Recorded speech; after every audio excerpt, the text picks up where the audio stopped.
Magandang araw sa lahat. Ang pag-uusapan natin ngayon ay ang paglihis. Ang paglihis ba ay masama palagi?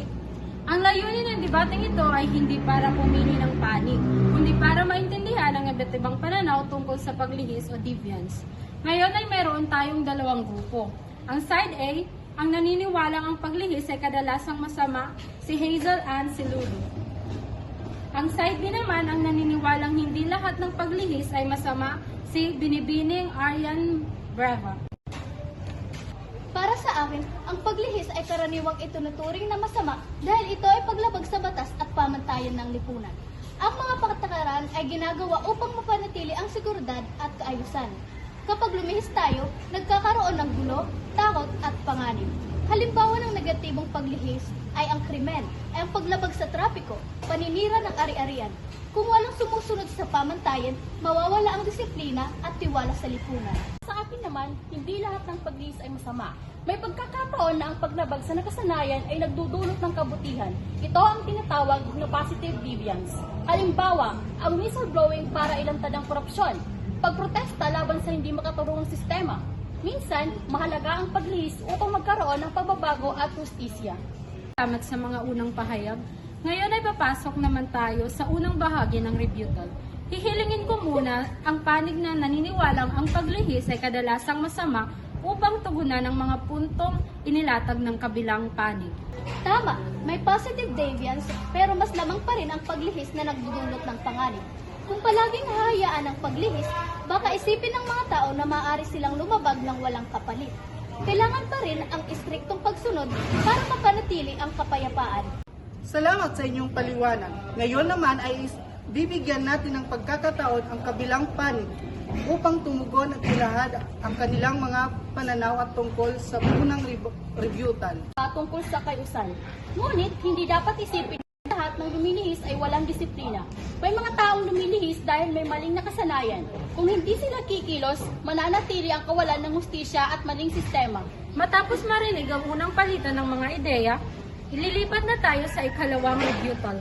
Muli, hihilingin namin sa side A na magbigay ng karagdagang paglilinaw sa kanilang paninindigan. Dagdag pa rito, ang lipunan ay gumagana dahil may sumusunod na iisang pamantayan. Kapag iba-iba ang interpretasyon ng tama at mali, magkakaroon ng kalituhan. Kung hindi malinaw kung alin ang katanggap-tanggap, malalagay sa peligro ang kapakanan ng nakararami. Salamat. Ngayon naman ay pakinggan natin ang ikalawang rebuttal ng side B upang balansehin ang talakayan. Sa kabilang banda, dapat natin kilalanin na minsan ang pamantayan mismo ang problema. May mga batas o tradisyon na hindi naangkop sa panahon. Kung walang lalabag upang ipakita ang kahinaan ng batas, hindi magbabago ang lipunan. Halimbawa, ang babae ang unang nag-aral sa larangang panglalaki. Paglihis ito noon, pero nagbunga ng gender equality.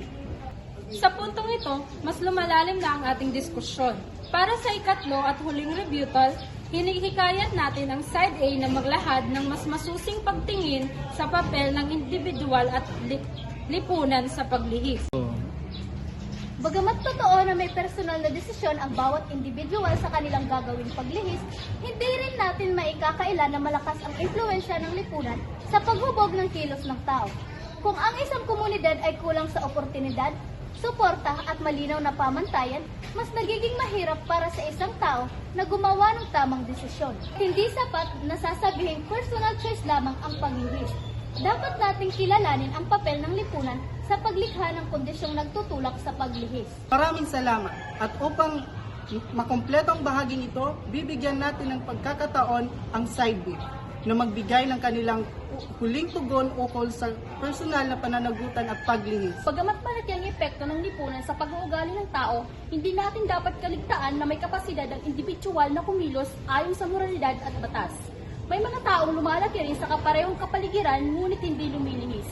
Ipinapakita nito na may bigat pa rin ang personal na pananagutan at hindi sapat na isisi sa lipunan ang paglihis dahil sa huli, ang individual pa rin ang pumipili kung susunod o lalabag sa batas at pamantayan. Maraming salamat sa makabuluhang palitan ng mga pananaw mula sa magkabilang panig. Ngayon ay dumako na tayo sa huling bahagi ng ating debate, ang mga closing statements. Magsisimula tayo sa side A, susundan ng side B. Sa huli, naniniwala ako na ang paglihis ay mas nakakasama dahil maaari itong magdulot ng kaguluhan at pagkawala ng tiwala sa sistema. Hindi man lahat ng paglihis ay masama, ang pangunahing layunin ng pamantayan ay protektahan ang lipunan, kaya't mahalaga pa rin na sundin ang mga ito. Para sa akin, ang paglihis ay bahagi ng pagbabago.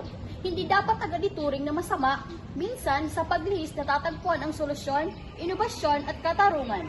Ang mahalaga ay layunin at epekto, hindi mismong paglabag.